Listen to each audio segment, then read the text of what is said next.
سورج دور مغرب میں اپنی روشنائیوں کی روداد کو سمیٹتا ہوا غروب ہو چکا تھا اور عثمانی ترکوں نے یونانیوں کے سب سے اہم شہر بروسا کا محاصرہ کر رکھا تھا۔ یہ وہ دور تھا کہ جس وقت عثمان غازی کے بیٹے اورحان خان نے بروسا کی فتح کے لیے ایک طویل قسم کا محاصرہ کر رکھا تھا۔ اور خان سلطنت عثمانیہ کا حقیقی بانی اور اس کو اورحان اول سے بھی یاد کیا جاتا ہے۔ اور خان بن عثمان غازی سن 1288 کو عثمان غازی کی بیوی رابعہ بالا خاتون کے ہاں سوغوت میں پیدا ہوا تھا۔ بالا خاتون اس وقت کے ولی عہد اور معزز شخصیت شیخ ایدابالی کی بیٹی تھی۔ اس وقت سلطنت عثمانیہ اپنے عروج کی طرف بڑھ رہی تھی اور اس وقت اس کو ایک مضبوط سردار کی یا سلطان کی ضرورت تھی، جو کہ اور خان کی صورت میں سامنے آیا۔ یہ وہ دور تھا کہ عثمانی ترکوں کا پہلا سلطان عثمان بستر مرگ پر لیٹ چکا تھا اور وہ چاہتا تھا کہ وہ اپنی زندگی میں بروسا شہر کی فتح کی خوشخبری سنے اور اسی شہر میں اس کو دفن کیا جائے۔ یہ اس وقت اس دور کے عثمانی ترکوں کے مرکزی شہر اینی میں موجود تھا، لیکن بروسا کا محاصرہ اس وقت سلطان کے بیٹے اور خان اور اس کے بیٹے سلمان اور ایک مشہور ترک سالار شاہین نے کر رکھا تھا۔ اور خان بھی یہ چاہتا تھا کہ وہ اپنے باپ کی موجودگی میں اس کو بروسا شہر کی فتح کی خوشخبری سنائے، اور اسی لیے ایک بڑا پلان ترتیب دینے کے لیے رات کے وقت اور خان نے اپنے لشکر کو جمع کیا اور پھر اپنے بیٹے سلمان اور سالار شاہین کو اپنے پاس بلایا اور پھر ان سب کو مخاطب کر کے کہنے لگا، میرا باپ اس وقت بستر مرگ پر ہے اور وہ کسی بھی وقت دم توڑ سکتے ہیں، لیکن میں ان کی خواہش پوری کرنا چاہتا ہوں۔ وہ اپنی زندگی میں بروسا شہر کی فتح کی خوشخبری سننا چاہتے ہیں، اور آج رات میں بروسا شہر کو فیصلہ کن ضرب لگا کر اس کو فتح کرنا چاہتا ہوں۔ میں چاہتا ہوں کہ میں جلد ہی اپنے باپ کو اس شہر کی فتح کی خوشخبری سنا دوں۔ اور پھر اپنے سالار شاہین اور اپنے بیٹے سلمان کو اس نے مکمل تیاریوں کا حکم دیا، جس پر تیاریاں شروع کر دی گئیں اور رات کو ایک مکمل پلان تیار کیا گیا، جس میں لشکر کو 3 حصوں میں تقسیم کیا گیا اور 2 حصے شاہین اور سلمان کی کمانداری میں دے دیے گئے اور ایک حصہ اور خان نے اپنے پاس رکھا۔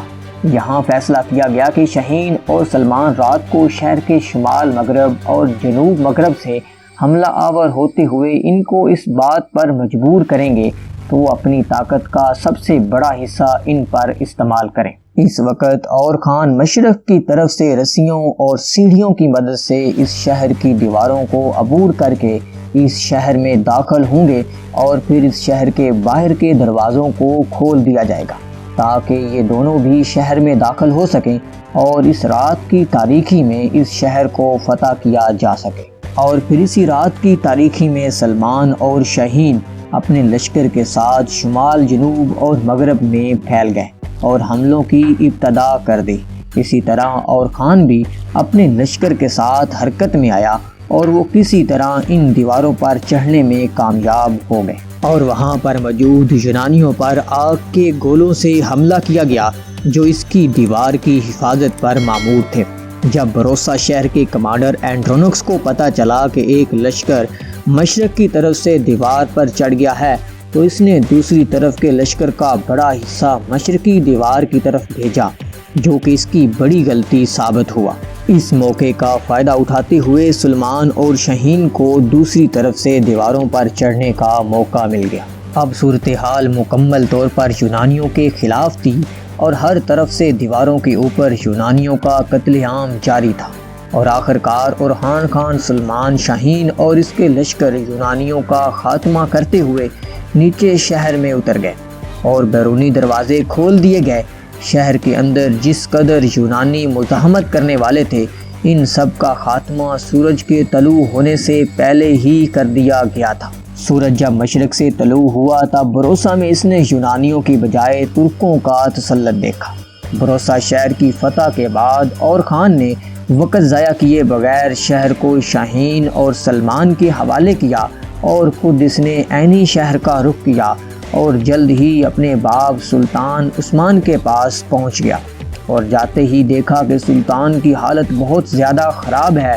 دیکھتے ہی فوراً اس نے سلطان عثمان کو بھروسہ شہر کی فتح کی خوشخبری سنائی۔ سلطان عثمان نے یہ خبر سن کر اور خان کو فوراً اپنے ساتھ لگا لیا اور ساتھ ہی اس کو اپنا جانشین بھی مقرر کر دیا۔ شاید وہ اسی خبر کے انتظار میں تھے۔ یہ خبر سننے کے بعد سلطان عثمان اس جہان فانی سے رخصت ہو گئے اور ان کو ان کی خواہش کے مطابق بھروسہ شہر میں دفن کر دیا گیا۔ بھروسہ شہر کی فتح کے باعث یورپ اور قسطنطنیہ میں کہرام سا ماحول تھا، کیونکہ ایشیا میں یہ یونانیوں کا سب سے اہم اور سب سے بڑا مضبوط اور مستحکم شہر تھا۔ اس بات کی بخلاہٹ کی وجہ سے قسطنطنیہ کے بادشاہ اینڈرونکس نے زور و شور سے جنگی تیاریوں کی ابتدا کر دی۔ وہ ہر صورت شہر کو واپس حاصل کرنا چاہتا تھا اور اس سلسلہ میں یورپ نے مدد کی پیشکش کی۔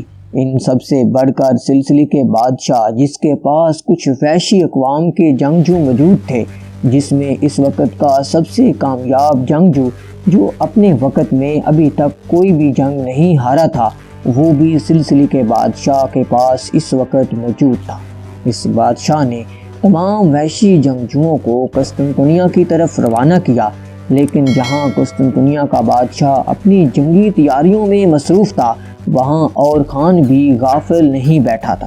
سلطان عثمان کے بعد ترکوں نے متفقہ طور پر اسے اپنا سلطان بنایا۔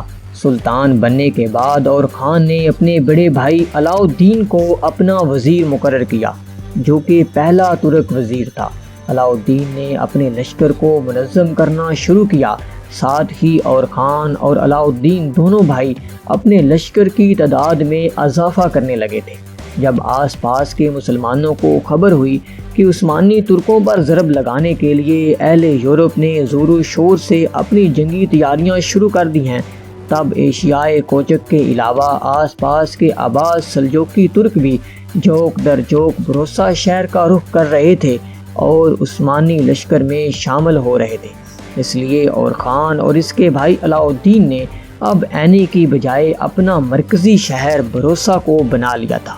قسطنطنیہ کا بادشاہ اینڈرونکس جہاں بہترین جنگی تیاریوں میں مصروف تھا، وہاں اس کے لیے کچھ مسائل بھی اٹھ رہے تھے۔ سلسلے سے آنے والا ایک وحشی کمانڈر روجر اب اس کے لیے مسائل پیدا کر رہا تھا۔ یہ چاہتا تھا کہ اینڈرونکس کی ایک دوسری بھتیجی، جو اس کی پہلی بیوی میری سے بھی زیادہ خوبصورت تھی، اس کی شادی بھی اس کے ساتھ کر دے، لیکن اینڈرونکس اس کے ذریعے بس اپنا مقصد حاصل کرنا چاہتا تھا۔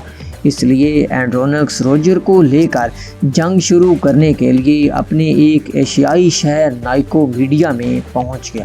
اینڈرونکس نے نائکومیڈیا شہر کے نواح میں اپنے لشکر کے ساتھ پڑاؤ کیا۔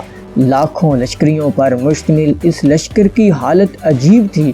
اس کے اندر بے شمار نوجوان لڑکیاں شامل کی گئی تھیں، جنہیں خاص طور پر لشکریوں کا حوصلہ بڑھانے کے لیے شامل کیا گیا تھا۔ دوسری طرف نئے سلطان اور خان نے بھی یورپی قوت کے سامنے آنے میں تاخیر نہیں کی۔ اس نے اپنے بیٹے سلمان اور شاہین کے ساتھ لشکر لے کر نائکومیڈیا شہر کا رخ کیا اور عین قسطنطنیہ کے بادشاہ اینڈرونکس کے سامنے پڑاؤ کیا۔ روجر نے اس لشکر کا جائزہ لینے کے بعد اینڈرونکس کو کہا کہ اس کے پاس کسی ایسے سالار کو لایا جائے جو پہلے بھروسہ کی جنگ میں شامل رہا ہو۔ ایک سالار کو اس کے سامنے لایا گیا، جس سے روجر نے ترکوں کی مکمل تاریخ جانی، ترک کیا ہیں اور کہاں سے آئے ہیں، تاکہ وہ ان سے اچھی طرح مقابلہ کر سکے۔ 2 روز بعد جنگ کی ابتدا کرنے کے لیے دونوں لشکر ایک دوسرے کے سامنے صف آراء ہونے لگے۔ قسطنطنیہ کا بادشاہ جو لشکر سامنے لے کر آیا تھا، اسے 3 حصوں میں تقسیم کیا گیا۔ درمیانی حصہ اینڈرونکس نے خود لیا اور بائیں جانب کا لشکر اپنے ایک سالار کو زین کے حوالے کیا۔ دائیں جانب اس وحشی روجر اور اس کے ساتھیوں کو رکھا گیا تھا۔ دوسری جانب اور خان نے بھی اپنے لشکر کو 3 حصوں میں تقسیم کیا۔ ایک حصہ اپنے پاس رکھا اور ایک حصہ شاہین اور اپنے بیٹے سلمان کو دیا۔ یہ سارا کام ایک خفیہ اطلاع پر کیا گیا تھا، کیونکہ اور خان روجر سے خود مقابلہ کرنا چاہتا تھا، اس لیے اس نے دائیں جانب اپنے لشکر کے لیے رکھا، لیکن اس پر شاہین نے اتفاق نہ کیا اور خواہش ظاہر کی کہ آپ سلطان کی طرح درمیان میں رہیں۔ میں خود اس روجر کا مقابلہ کرنا چاہتا ہوں، جس پر شاہین کے جذبے کی قدر کرتے ہوئے اس کو روجر کا مقابلہ کرنے کی اجازت دی گئی، اور درمیان میں سلطان اور خان اور کوزین کا مقابلہ کرنے کے لیے سلمان کو مقرر کیا گیا۔ دوسری طرف روجر کی خواہش پر اینڈرونکس نے جنگ کی ابتدا کی، اس خیال کے ساتھ کہ پہلے ہی حملے میں مسلمان اس میدان سے بھاگ جائیں گے۔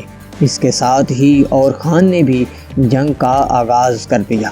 نائکومیڈیا شہر کے وسط میں کچھ دیر یونانیوں اور مسلمانوں کے درمیان ہولناک جنگ ہوئی۔ اینڈرونکس کا خیال تھا کہ وحشی روجر کے سامنے کوئی ترک لشکر بھی ٹھہر نہیں پائے گا، لیکن یہاں معاملہ کچھ اور ہی نظر آ رہا تھا، کیونکہ شاہین کی کمانداری کے لشکر نے روجر کے لشکر کو پاؤں تلے روند کر رکھ دیا تھا، اور دوسری طرف اور خان اور سلمان کے لشکر نے بھی یونانیوں کو پاؤں تلے روند کر رکھ دیا، جس کی وجہ سے تینوں نے یہاں سے بھاگ جانے میں ہی عافیت جانی۔ یونانیوں کو میدان چھوڑ کر بھاگتے ہوئے دیکھ کر اور خان نے شاہین کو حکم دیا کہ وہ نائکومیڈیا شہر اور پڑاؤ کی جگہ پر قبضہ کرے، اور خود اور خان اور شاہین ان بھاگتے ہوئے لشکریوں کے تعاقب میں لگ گئے، جو کہ کافی دور تک رہا۔ لیکن شاہین جب دشمن کے پڑاؤ کی ہر چیز سمیٹ چکا تھا تو یہاں پڑاؤ میں ان کو ایک لڑکی ملی، جو کہ میری کی وہ بہن تھی جسے روجر دوسری شادی کرنا چاہتا تھا۔ جب اس کو شاہین کے سامنے لایا گیا تو اس نے مسلمانوں کے ساتھ رہنا پسند کیا۔ وہ چاہتی تھی کہ مسلمانوں کے ساتھ رہ کر اپنی زندگی بسر کرے، کیونکہ روجر کی وجہ سے اس کی عزت وہاں محفوظ نہیں تھی۔ اس وقت یونانی نائکومیڈیا شہر کو چھوڑ کر بھاگ چکے تھے، اس لیے شاہین نے اس شہر کو جلد ہی اپنے قبضے میں لے لیا، اور ساتھ ہی اور خان اور سلمان بھی واپس لوٹ آئے۔ اس وقت مکمل شہر شاہین اپنے قبضہ میں کر چکا تھا۔ واپس پہنچنے پر سلطان اور خان کے سامنے تمام غلاموں کو پیش کیا گیا، جس میں اینڈرونکس کی بھتیجی انتیشیا بھی شامل تھی، کیونکہ انتیشیا ایک شہزادی تھی، اور خان نے اس کو خوش آمدید کہا اور اس کو یقین دلایا کہ اس کی جان کو کسی قسم کا یہاں خطرہ نہیں ہوگا، اور خاص طور پر اس کو شاہین کی نگرانی میں دے دیا گیا۔ دوسری طرف مسلمانوں کے ہاتھوں بدترین شکست اٹھانے اور بری طرح زخمی ہونے کے بعد قسطنطنیہ کے بادشاہ اینڈرونکس نائکومیڈیا شہر کے نواحی میدانوں میں شکست اٹھانے کے بعد یہ اپنے ایشیائی شہر نائسیا پہنچا، اور اس کے نزدیک اس نے اپنا دوبارہ پڑاؤ کیا۔ کیونکہ اس وقت اینڈرونکس اور اس کا لشکر زخمی تھا، اس لیے سب کی مرہم پٹی کا انتظام کیا گیا۔ اس وقت روجر اور اینڈرونکس بہت زیادہ پریشان تھے، کیونکہ ان کے تمام قسم کے اندازے اب غلط ثابت ہو چکے تھے۔ روجر کی یہ پہلی شکست تھی جس کی وجہ سے وہ سب کے لیے غضبناک بنا ہوا تھا، اور اس کی دوسری بڑی وجہ یہ تھی کہ انتیشیا بھی اس وقت مسلمانوں کے قبضہ میں تھی۔ تمام قسم کی مشاورت کے بعد شہزادی کو واپس لانے کے لیے ایک وفد بھیجا گیا تاکہ کچھ رقم کے عوض شہزادی کو واپس لایا جا سکے، لیکن شہزادی نے واپس آنے سے انکار کر دیا، جس کی وجہ سے روجر اور بھی غصے میں تھا۔ وہ کسی بھی طرح شہزادی انتیشیا کو واپس حاصل کرنا چاہتا تھا۔ ان تمام چیزوں کو مد نظر رکھتے ہوئے دوبارہ جنگ کا فیصلہ کیا گیا، اور جنگ کی تیاریاں شروع کر دی گئیں، اور فیصلہ کیا گیا کہ یہ ایک فیصلہ کن جنگ ہوگی، اور اسی جنگ کے دوران شہزادی انتیشیا کو بھی حاصل کیا جائے گا۔ نائکومیڈیا شہر پر قبضہ کے بعد سلطان اور خان نے بہترین انداز میں شہر کا نظام درست کیا۔ قسطنطنیہ کے شہنشاہ نے جس قدر لوگوں پر ٹیکس لگا رکھے تھے، ان سب کو ختم کر دیا گیا، اور ہر ایک کو آزادی دی گئی۔ وہ چاہے تو نائکومیڈیا شہر میں رہے، اور اگر کہیں جانا چاہتا ہے تو اس کو مکمل آزادی حاصل ہے۔ سلطان اور خان کا یہ سلوک دیکھ کر بہت سے لوگوں نے اسلام قبول کر لیا، اور کسی شخص نے بھی اس شہر کو چھوڑ کر جانا مناسب نہ سمجھا۔ چند دن گزرنے کے بعد کیونکہ اینڈرونکس اور اس کا لشکر مکمل طور پر صحتیاب ہو چکے تھے، اس لیے جنگ کی تیاریوں کو اور تیز کر دیا گیا۔ دوسری طرف سلطان اور خان کو جب یہ اطلاع ملی کہ دشمن جنگی تیاریوں میں مصروف ہے، تو ساتھ ہی سلطان نے بھی اپنی جنگی تیاریوں کو عروج دیا، اور مشرقی، شمالی، جنوبی اناطولیہ کے میدانوں میں کچھ سلجوقی ریاستیں تھیں وہاں سے جنگجو رضاکار سلطان اور خان کے لشکر میں شامل ہونا شروع ہو گئے تھے۔ اس لیے جہاں اینڈرونکس کی طاقت میں اضافہ ہوا تھا، وہاں سلطان اور خان کی عسکری طاقت بھی پہلے کی نسبت زیادہ مستحکم اور مضبوط ہوتی جا رہی تھی۔ سلطان اور خان جانتا تھا کہ اینڈرونکس اور اس کا داماد کسی بھی صورت امن قائم نہیں ہونے دیں گے۔ ان حالات کے تحت اندازہ لگایا گیا کہ یونانیوں کے پاس پہلے سے زیادہ طاقت موجود ہے، تو اسی وجہ سے سلطان اپنے 2 مقاصد کو لے کر نائکومیڈیا شہر سے دشمن کی طرف روانہ ہو گیا تاکہ دشمن سے پہلے اس پر حملہ کیا جا سکے۔ اب سلطان کا پہلا مقصد یہ تھا کہ اینڈرونکس کو ایک ایسی شکست دے کہ وہ آئندہ مسلمانوں کے ساتھ جنگ کا سوچ بھی نہ سکے، اور دوسرا مقصد یہ تھا کہ نائسیا شہر پر قبضہ کیا جائے۔ اگر یہ نائسیا شہر حاصل کر لیا جائے تو یہاں یونانیوں کا زور ٹوٹ جائے گا۔ لیکن دوسری طرف اینڈرونکس بھی اس وقت جنگ کے لیے تیار تھا۔ بے شمار رضاکار جنگجو اس کے لشکر میں شامل ہو چکے تھے۔ اب اینڈرونکس کا اعتماد اور بھی زیادہ ہو چکا تھا۔ جیسے ہی سلطان اور خان نائسیا شہر کے قریب پہنچا، اسی وقت اینڈرونکس نے بغیر کسی انتظار کے مسلمانوں کے ساتھ جنگ کا آغاز کر دیا۔ دونوں جب اپنی اپنی صفیں درست کر چکے تھے، اینڈرونکس کی طرف سے جنگ کا آغاز کیا گیا۔ دونوں لشکروں کے درمیان جنگ شروع ہو چکی تھی۔ جب جنگ اپنے عروج پر پہنچی تو شہزادی انتیشیا کو حاصل کرنے کے لیے ایک دوسرے راستے سے کچھ لوگوں کو بھیجا گیا۔ جب وہ لوگ مسلمانوں کے پڑاؤ کی جگہ پر پہنچے تو یہ جگہ بالکل خالی تھی، اس لیے وہ آسانی سے شہزادی کو حاصل کر سکتے تھے۔ لیکن جب پڑاؤ کے درمیان پہنچے تو ان کو کچھ گونجدار آواز سنائی دی اور ان کو آگے بڑھنے سے روک دیا گیا۔ جب انہوں نے اپنے ارد گرد دیکھا تو بہت سے مسلح نوجوان خیموں سے نکل کر ان کا گھیراؤ کر چکے تھے اور اپنی تیر بھی ان کی طرف کھینچ چکے تھے، اور دوبارہ ایک گونجدار آواز کے ساتھ ان کو اپنے ہتھیار نیچے رکھ کر پیچھے ہٹ جانے کو کہا گیا، اور اگر ان میں سے کوئی حکم نہیں مانے گا تو اس کو یہاں ہی ختم کر دیا جائے گا۔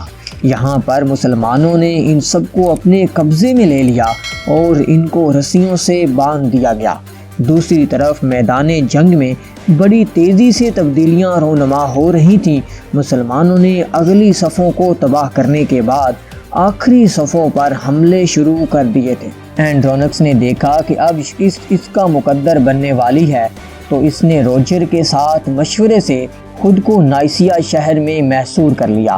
لیکن سلطان اور خان نے اس شہر کے نواح میں اپنے خیمے لگا لیے اور ایک خیموں کا شہر بنا لیا، اور اب روز کی کارروائی کے مطابق سب سے پہلے پڑاؤ پر حملہ کرنے والے لوگوں کو پیش کیا گیا، اور سلطان نے ان کے سربراہ اور ایک نائب کو اپنے پاس بلایا اور ان کو اینڈرونکس کے پاس بھیجا کہ 3 دن کے اندر نائسیا شہر کو ہمارے حوالے کر دے، ورنہ 3 دن کے بعد شہر پر حملہ شروع کر دیا جائے گا، جو ان سب کو ختم کر دے گا اور روجر کو سرے عام موت کے گھاٹ اتار دیا جائے گا۔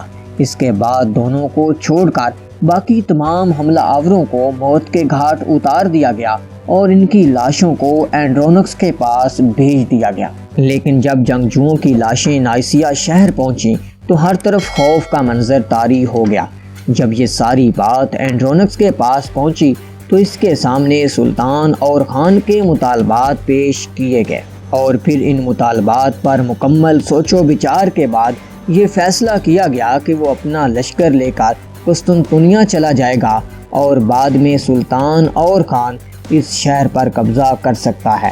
اس فیصلے کے بعد ایک وفد سلطان اور خان کی طرف بھیجا گیا اور اس کو فیصلے کے متعلق آگاہ کیا گیا کہ ہمارے نکل جانے کے بعد وہ شہر پر قبضہ کر سکتے ہیں، اور اس طرح نائسیا شہر بھی مسلمانوں کے قبضہ میں آ گیا، اور اس طرح ترکوں نے ایشیا سے نکل کر یورپ کے دروازوں پر دستک دی۔ اگر یہ ویڈیو آپ کو پسند آئی ہو تو ہمارے چینل کو سبسکرائب کریں اور بیل آئیکن پر کلک کریں۔ تب تک کے لیے اللہ حافظ۔